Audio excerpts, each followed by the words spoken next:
Now on to a WFFT special report. You've likely heard the term GMO, or genetically modified organism, but do you actually know what it means to have GMOs in the food that you eat every day? Many of the foods that you see in your grocery stores today actually contain GMOs, and that's why recently there's been a pretty big push in the healthy food industry to produce foods now with no GMOs.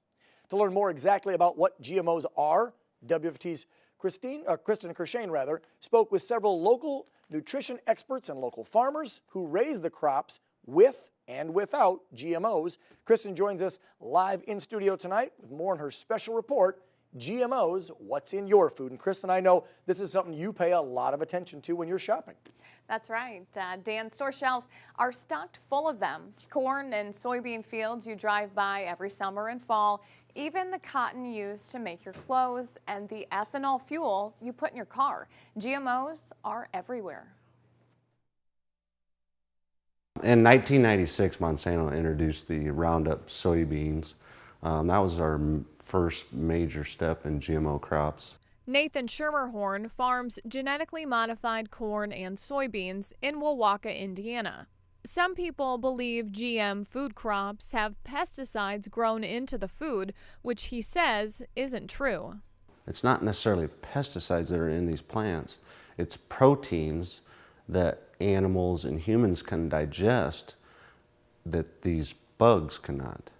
So does that mean that the foods are natural? Not quite, explains James Wolf, the Ag and Natural Resource Educator at the Purdue Extension. The genetic engineering we're doing now is not completely natural. I wondered how people here felt about GMOs, so I started asking around.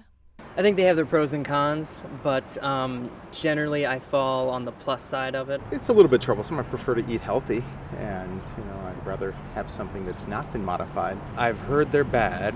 I have a basic understanding of what they are, but I'm pretty sure I consume them all the time. Philip Beachy is the general manager at the health food shop in Fort Wayne. The grocery stores, if you took out the things that have genetically modified organisms in them, would be pretty bare. According to the Progressive Farmer, 88% of U.S. corn, 93% of soybeans, and 94% of cotton acres are of genetically engineered varieties. So let's look at the reasons for genetic modification. The main reason why genetically modified is so popular is that it increases the production with less acreage. Which is important because over the last 2 decades, much of America's rural farmland has decreased due to urban sprawl. Approximately 1 acre a minute goes out of production in the United States alone. And our population is over 7 billion people now, so we have to make more with less. The only way to do that is with technology.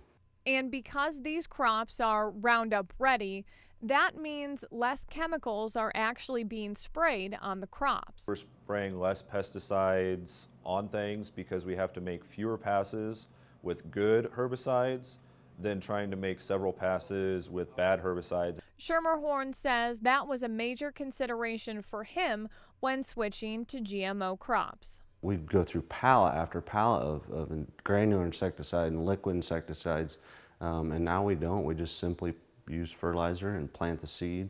It protects itself. But not everyone agrees. I'm open to the possibility that GMO technology can be used in a responsible fashion. But what I've found in my research into it is that that's not the case now.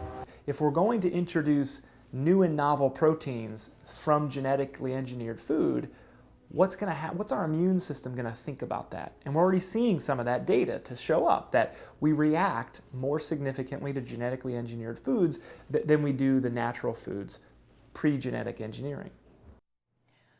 Tomorrow night, we take a closer look at the health impacts GMO foods have on our bodies and why so many GMO foods are not labeled. Dan? Okay, well, second part of that story tomorrow night. Thank you, Kristen. Appreciate it.